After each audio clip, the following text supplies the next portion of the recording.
Los mayores idiotas en la historia de la guerra. La historia puede tener unos cuantos héroes, pero tiene el doble de tontos. Desde un general arrogante a quien literalmente le advirtieron que estaba entrando en una trampa, pero aún así fue, hasta un idiota descerebrado que mató al 90% de la población masculina de su país en una guerra imposible de ganar. Aquí están algunos de los mayores idiotas de la historia. El torpedista Lawton Dawson.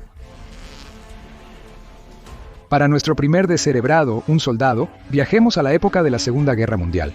Era una tarde soleada del 14 de noviembre de 1943, y el presidente Franklin D. Roosevelt estaba a bordo del acorazado United States Ship Iowa, cruzando el Océano Atlántico en camino a una reunión muy importante. Con una escala en el Cairo, su destino final era el Medio Oriente.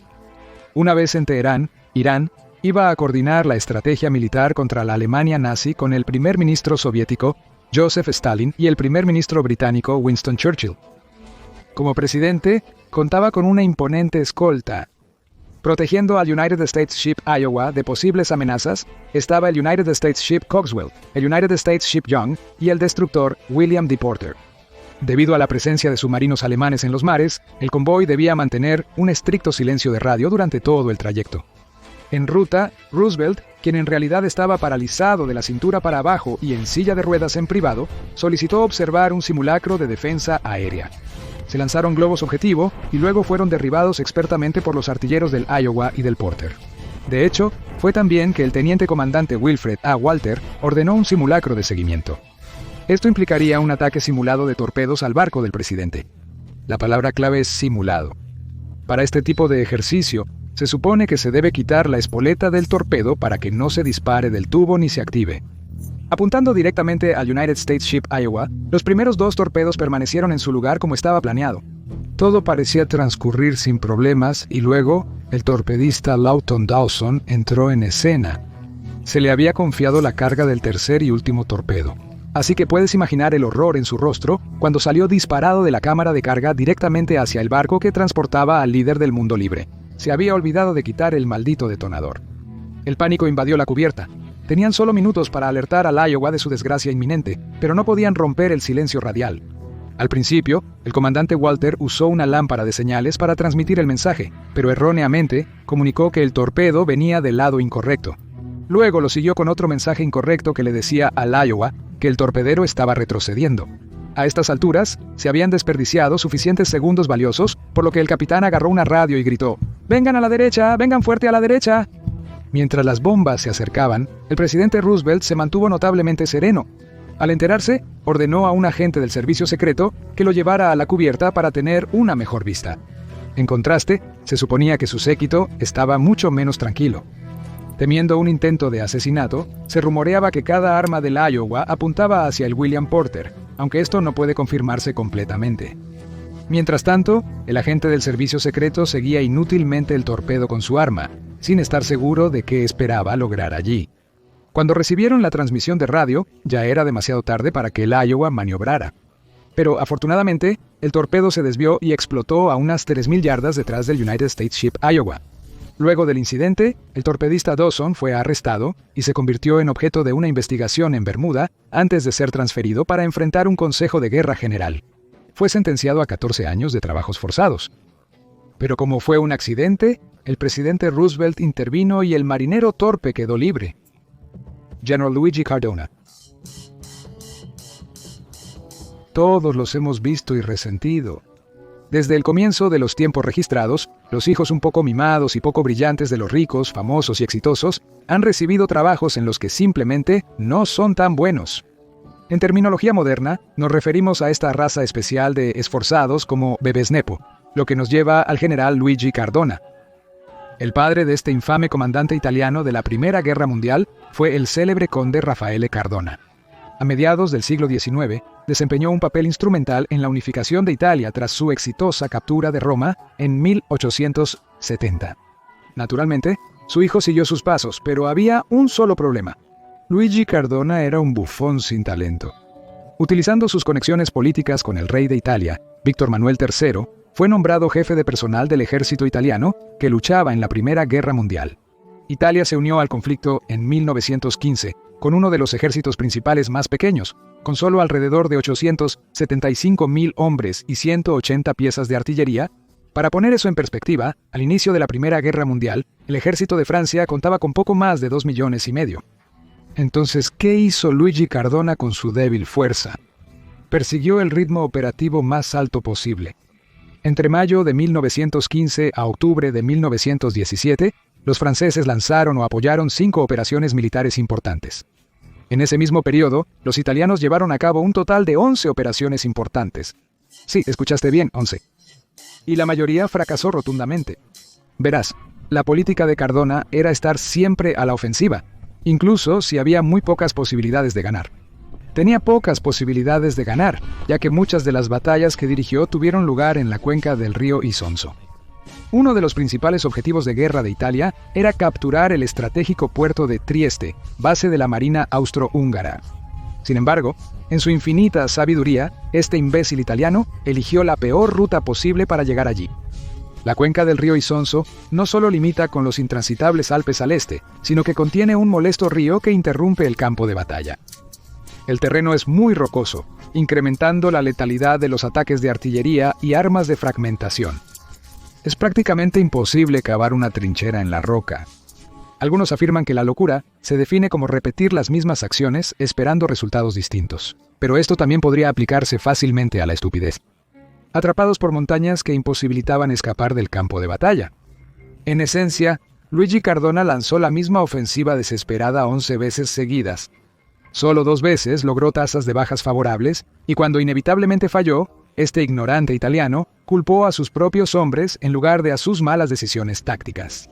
Creía que la disciplina y la moral eran todo lo que se necesitaba para la victoria, condenando a un asombroso 3.6% de todo su ejército por cargos disciplinarios o de cobardía. Irónicamente, Cadorna mismo era un gran cobarde. Su último gran fracaso fue la batalla de Caporetto en 1917. Durante más de 2 años, las fuerzas italianas no habían avanzado más de 20 millas.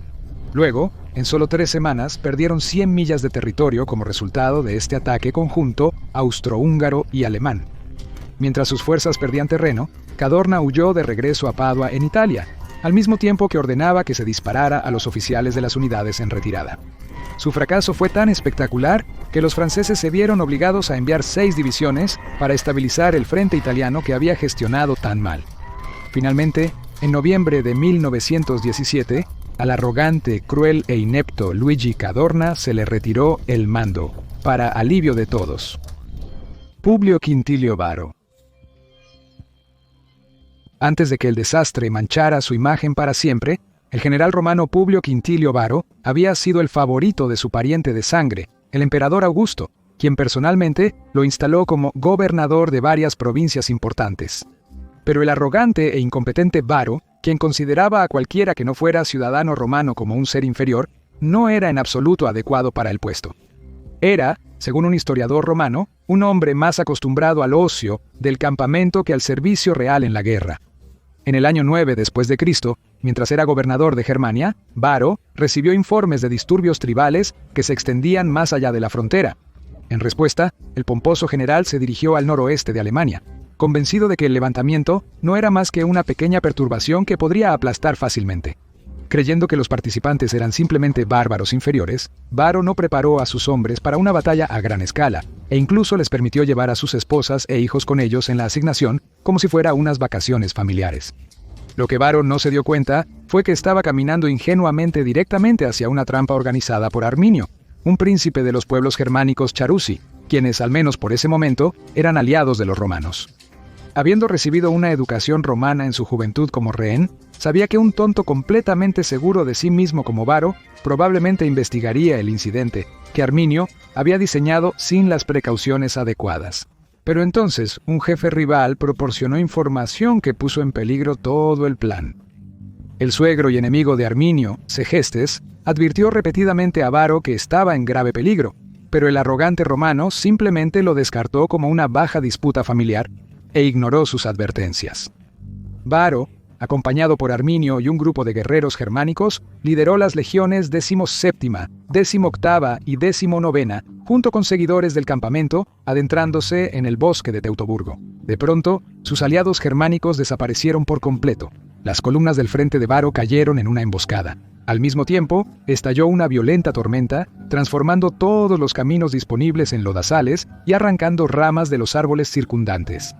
Entonces toda la fuerza germánica salió de la maleza, lanzando andanadas de jabalinas a los romanos atónitos. Los romanos repelieron la primera ola, pero con la lluvia, los escudos de los legionarios se empaparon y se volvieron pesados, y los arcos largos de los arqueros imperiales quedaron prácticamente inútiles.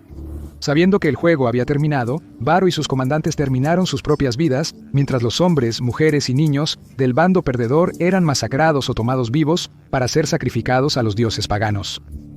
Muhammad II de Khwarazm.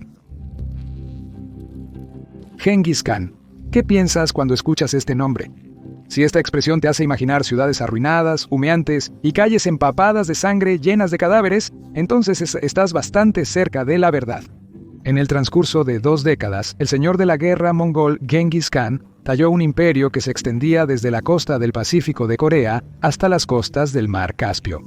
Sus sucesores extenderían esto más tarde hasta Hungría, convirtiéndolo en el imperio terrestre más grande de la historia, que tenía aproximadamente el tamaño de África. En general, se estima que Genghis Khan fue responsable de la muerte de hasta 40 millones de personas. Pero no era solo un conquistador sediento de sangre. Muchos de sus comandantes de campo más confiables eran en realidad enemigos anteriores, aunque parezca difícil de creer. Cuando no aniquilaba civilizaciones, establecía relaciones comerciales pacíficas con ellas. Con esto en mente, las acciones de Muhammad II son aún más desconcertantes. Este tonto de pocas luces era el rey del imperio de Khwarazm, que ocupó vastas extensiones de Asia Central y Persia durante aproximadamente 2 siglos desde el año 1077. En 1218, Genghis Khan envió una caravana para establecer vínculos comerciales con un reino de Asia Central. Sin embargo, sospechoso de que eran espías, un gobernador local los arrestó y ejecutó a todos, excepto a un tipo que regresó corriendo al jefe mongol y le contó lo que había sucedido. Genghis Khan estaba absolutamente furioso, pero siendo el estadista medido que era, envió una misión diplomática de seguimiento a Muhammad para exigir justicia. Sus términos eran razonables. Todo lo que quería era que se ejecutara al gobernador culpable y un poco de dinero para suavizar las cosas. Fue en este punto que Muhammad tomó una decisión de monumental estupidez. En lugar de establecer relaciones amistosas con el temible Khan, que acababa de subyugar gran parte del norte de China, procedió a decapitar al diplomático enviado para transmitir el mensaje. El viejo dicho dice que el orgullo viene antes de la caída, y en este caso fue la caída de toda una civilización. Lo que siguió fue la destrucción sistemática del imperio de Khwarazm, que en 2 años fue reducido a nada por las hordas vengativas del Khan. Para dar una idea de la escala, la extensa metrópolis iraní de Nishabur tenía aproximadamente de 1.2 a 5 millones de ciudadanos. Cuando los mongoles se fueron, solo quedaban 400 supervivientes. Cuando encontraron al gobernador que había asesinado a la misión comercial original, no se mostró ninguna misericordia. Le vertieron metal fundido en los ojos, la boca y los oídos para matarlo, al estilo Juego de Tronos. Al final, y por suerte para él, Muhammad murió de causas naturales antes de que los mongoles pudieran atraparlo. En total, sus acciones estúpidas llevaron a la muerte de entre 2 a 15 millones de personas. Y eso es una estimación conservadora. Francisco Solano López. Como hemos visto, hay muchos contendientes para los mayores idiotas de la historia, pero nuestro último tonto los supera a todos. Solano López fue el hijo mayor del dictador Carlos Antonio López, quien gobernó el pequeño país sudamericano de Paraguay durante unos 20 años. Durante el reinado de su padre, López fue enviado en una misión diplomática a Francia en 1853, donde desarrolló una fascinación por uno de los conquistadores más icónicos de Francia. Para el momento de su regreso, adoraba a Napoleón Bonaparte, cuyo imperio se extendía desde el norte de España hasta Moscú en su apogeo. Cuando López asumió el poder en 1863, hizo todo lo posible por imitar a su héroe. En el momento de su ascenso, Paraguay, que no tenía salida al mar, era la única nación sudamericana que no tenía una costa, lo que significaba que se estaban perdiendo las ganancias del comercio exterior.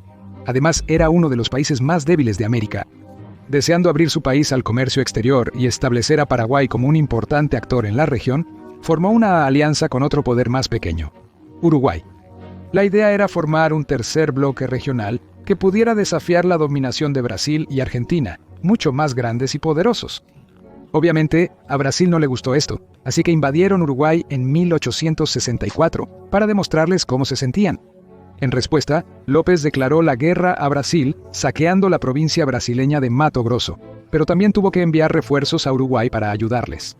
El problema es que, para llegar allí, sus tropas tenían que marchar a través de Argentina, y el presidente paraguayo no había pedido permiso. Cuando los argentinos se opusieron a esto, Solano López, quien se autodenominaba el Supremo, tomó la increíblemente tonta decisión de declararles la guerra también. Luego, para empeorar las cosas, Uruguay, que fue rápidamente derrotado por Brasil, también fue instigado a declarar la guerra a Paraguay. A través de una combinación de ignorancia, arrogancia y pura estupidez, Solano López había comprometido a su país en una lucha que no podían ganar. En mayo de 1865, Brasil, Argentina y Uruguay firmaron un acuerdo llamado la Triple Alianza. En un mes, ya habían demolido la Marina paraguaya y ganado un punto de apoyo en el estratégicamente importante río Paraná, lo que significaba que Paraguay ya no podía abastecer a sus ejércitos en Argentina. En otras palabras, en un mes, el Supremo ya había perdido porque no tenía otra opción que pasar a la defensiva. Su derrota en la batalla de Tuyutí, el mayor enfrentamiento de la guerra, un año después definiría los próximos 4 años. Contra toda lógica militar, ordenó a sus hombres que avanzaran a través de un pantano hacia posiciones enemigas fijas con prácticamente ningún apoyo de artillería. En el transcurso de una sola tarde, todo su ejército, uno de los más grandes que había tenido a su disposición, fue diezmado, y 6.000 yacían muertos en el lodo empapado de sangre. Para enero de 1869, la capital paraguaya de Asunción había sido capturada, y López se vio obligado a retirarse a las colinas con lo que quedaba de sus filas devastadas. Cada vez más desesperado y paranoico, reclutó a mujeres, niños y ancianos en su fuerza y ejecutó a cualquiera que insinuara que debería rendirse. Sus víctimas incluyeron oficiales militares, ministros de gabinete, extranjeros e incluso su hermano y cuñado, quienes fueron fusilados por traición. El 1 de marzo de 1870, López hizo su última resistencia en la batalla de Cerro Corá contra los brasileños. Fue herido de gravedad por una lanza mientras luchaba con sus tropas. Mientras se metía a un río para escapar, fue liberado de su sufrimiento por una bala en la cabeza. Esto nos lleva a una estadística que desafía la creencia. Según las estimaciones más altas, aproximadamente 2/3 de la población de Paraguay, de 525.000, habían muerto al final de la guerra como resultado de muertes en combate, enfermedad, hambre y agotamiento. Esto incluye un asombroso 90% de todos los hombres paraguayos. Lo repetiré, 90%, dejando solo alrededor de 28.000 vivos. Esto lo convierte proporcionalmente en uno de los conflictos más costosos de toda la historia. Y todo porque un aspirante a Napoleón pensó que podía derrotar la fuerza combinada de 3 naciones a la vez. No hay otra palabra para ello. Este tipo, y de hecho todos los demás en esta lista, son unos idiotas totales.